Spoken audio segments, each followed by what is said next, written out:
Hello everybody and welcome to our video about dependent sample hypothesis. For our case, we decided to collaborate with a company called Company G, which operates in the lighting sector.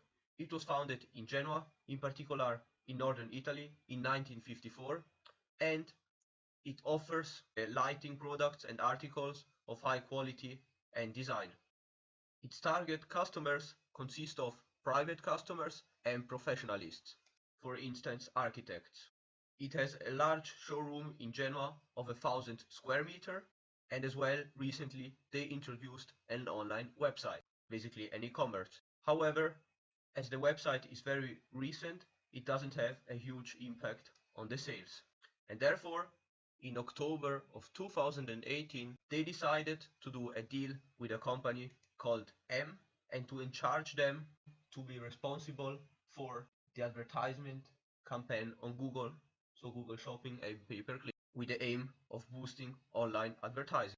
And therefore, the question which came out is whether they should prolong using this service or not. So here we have all the data the company G provided us with. You can see it starts from October 2015 and it's all monthly based. Here you can see the sales generated by the website. Here the sales of the website, but considering also the platforms WhatsApp and email. Imagine, for example, if a customer sees an item on the website and initially decides to contact the company using these platforms to get some consultancy and eventually decides to make the purchase still utilizing these platforms. Here we have all the advertisement expenses, meaning all the investments on Google via Google Shopping and pay-per-click. And here another very important element, the client visits.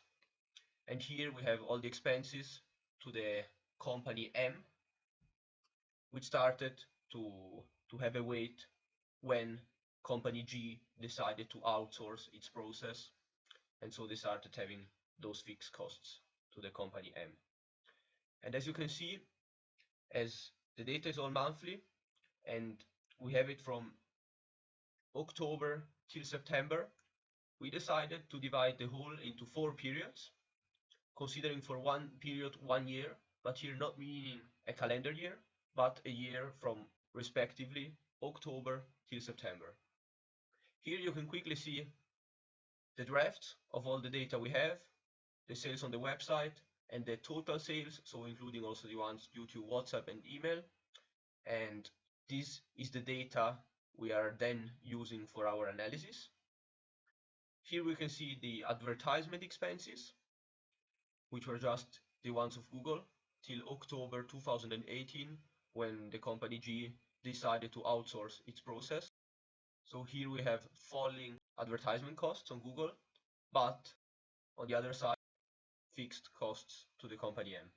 And here you can see the effect on the client visits, which initially seemed to increase, but then after this outsourcing process seemed to get worse. Here you can see all the calculations we made, and we decided to compare a period from January till June of 2018, so while the company G was still managing its own website, with the period from October till December of 2018 and from July till December of 2019, while there was already the process of outsourcing, so the work of the company M. And here of the data we got, we did some average calculations. Here we had a look at the differences. In most cases they are positive, but there are also high negative ones, and therefore the mean is also negative. And here the percentual change from the one period to the other. And actually, to be able to tell it with a higher attendability, we did a bootstrapping process using the index formula, calculating the average and repeating the whole process for 1,000 times, as you can see here. And here then, from all the obtained values, we wanted to be able to make a statement with a confidence interval of 95%. So we took the 25th smallest values of all 1,000 here and the 25th biggest. And then from the obtained value, we subtracted the mean, we did the same here. And then one more correction, we subtracted the obtained value here from the mean. And so we got the two boundaries, which tell us that the investment may not be that positive. But actually, there's an issue here, because as in many businesses, the data may be affected by seasonality. And therefore, we did the whole calculations, utilizing starting from the sales, going through the central moving average, the seasonal ratio, the seasonal index, in order to get unseasoned values. And here you can see it's the orange curve here. And once we got these unseasoned values, we repeated the exact same process here in order to get a better expectation. And here, as it is clearly stated, from watching the higher and lower boundary, we can't tell with certainty to the company that they have to stop the process of outsourcing, but it may suggest that the process is actually not that advantageous, as you can see from the slight positive high border compared to the highly negative lower border. In brief, what we did is, after having collected all the data from company G, to decide which measure to analyze. And in particular, we decided to go for the total sales. Afterwards, we used the bootstrapping system to be able to make a statement for the company.